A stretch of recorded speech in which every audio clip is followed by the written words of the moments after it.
Salut les amis, j'espère que vous allez bien. Bienvenue dans cette dernière capsule sur les mauvaises conceptions par rapport à la vie. Et aujourd'hui, on va en aborder une qui, à mon sens, est un petit peu particulière parce qu'elle dit que dans la vie, on est seul et c'est juste par nous qu'on peut s'en sortir. Vous connaissez certainement toutes ces citations, hein, ma liberté s'arrête là où commence celle des autres, ou encore l'enfer, c'est les autres, ou faut mieux être seul que mal accompagné. Souvent, en termes de problèmes, ça va inciter les gens à rester seuls dans leurs difficultés, et parfois même les gens qui se disent croyants, eux, vont appuyer ça d'un bon vieux « oui, mais je suis pas tout à fait tout seul vu que Dieu est avec moi », sans jamais se rendre compte qu'ils vont continuer à retourner dans leur désert de solitude, passant à côté d'une grande vérité biblique et d'une grande vérité thérapeutique. Mais ça, on en parle tout de suite après le générique.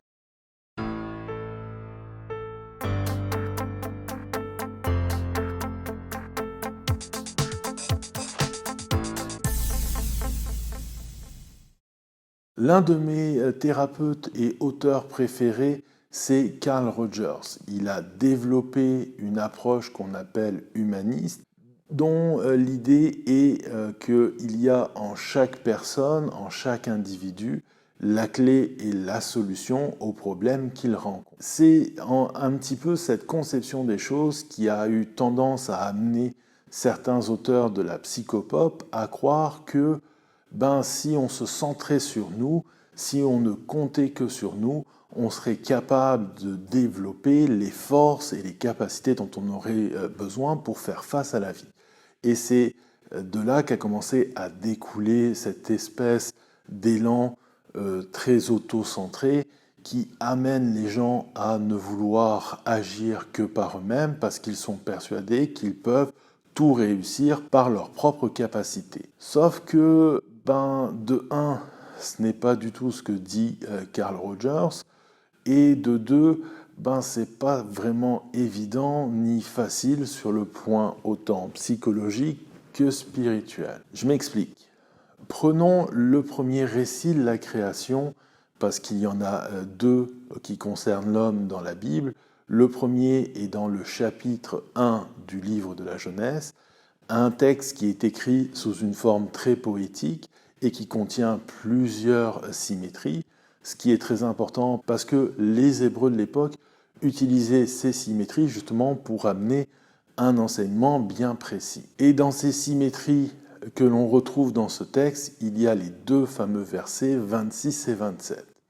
C'est-à-dire qu'il s'ouvre sur Dieu qui dit « faisons l'homme à notre image », et quand il parle de l'homme ici, il parle de l'humanité, donc c'est l'homme avec un grand H, et l'auteur conclut ce court passage en disant « il les créa hommes et femmes ». Ce qui est très intéressant, c'est que ça commence avec un pluriel, puisque Dieu utilise la première personne du pluriel pour parler de ce qu'il va faire. Faisons l'homme à notre image. On a donc quelque chose de pluriel qui parle de créer quelque chose qui est singulier, l'homme ou l'humanité.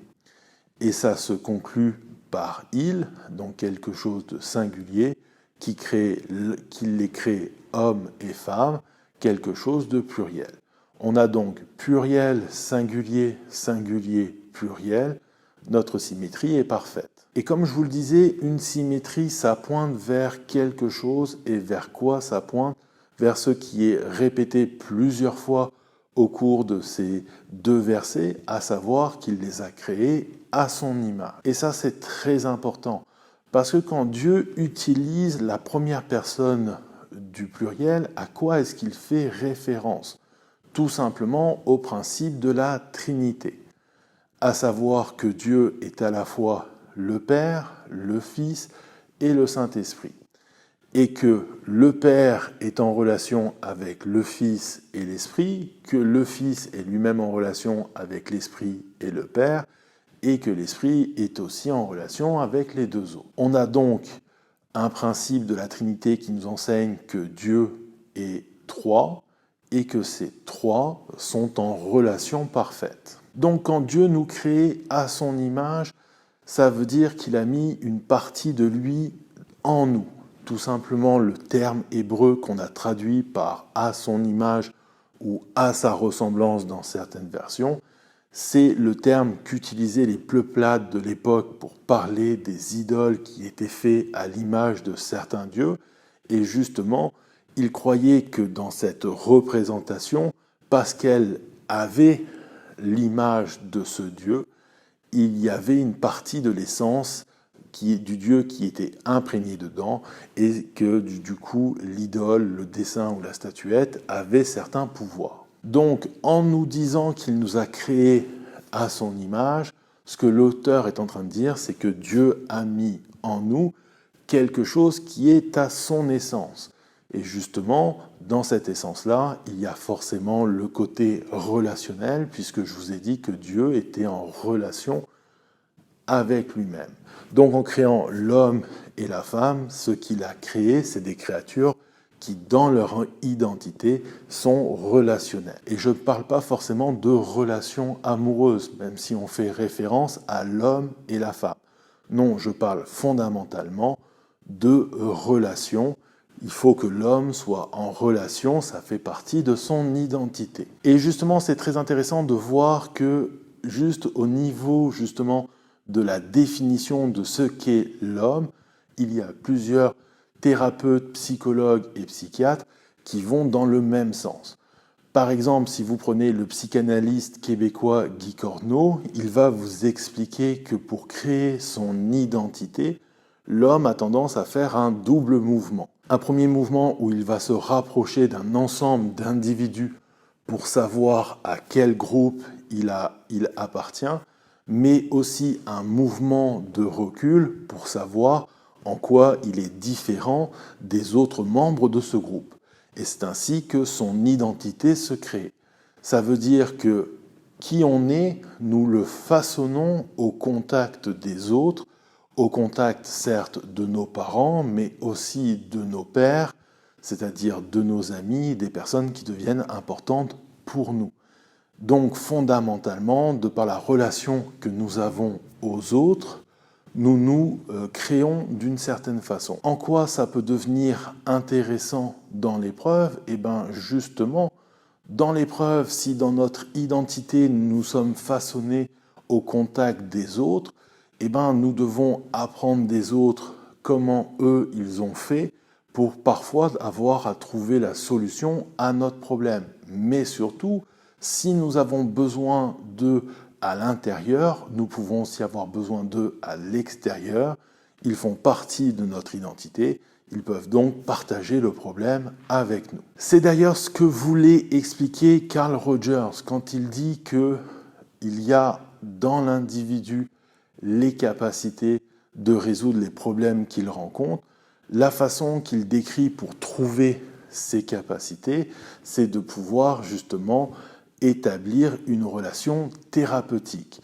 Et cette relation, elle se fait entre le thérapeute, forcément, et le client.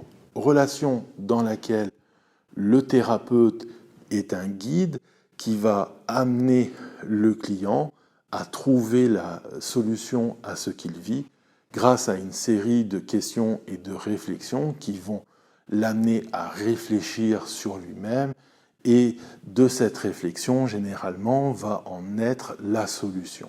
Mais ça passe par la relation. Et cette relation-là, elle est très importante. Si vous regardez le deuxième récit de la création, le moment où justement l'auteur, d'ailleurs j'ai oublié de le préciser, qui s'appelle Moïse, puisque c'est lui qui a écrit les 5 premiers livres, va nous expliquer plus en détail la création de l'homme avec Dieu qui met en place le jardin d'Éden, qui fait naître l'homme de la poussière et qui va le placer au milieu du jardin. À un moment donné, alors que pour tout le reste de sa création, Dieu s'était arrêté et avait dit qu'elle était bonne, ben là, il s'arrête et il dit « Il n'est pas bon que l'homme reste seul ».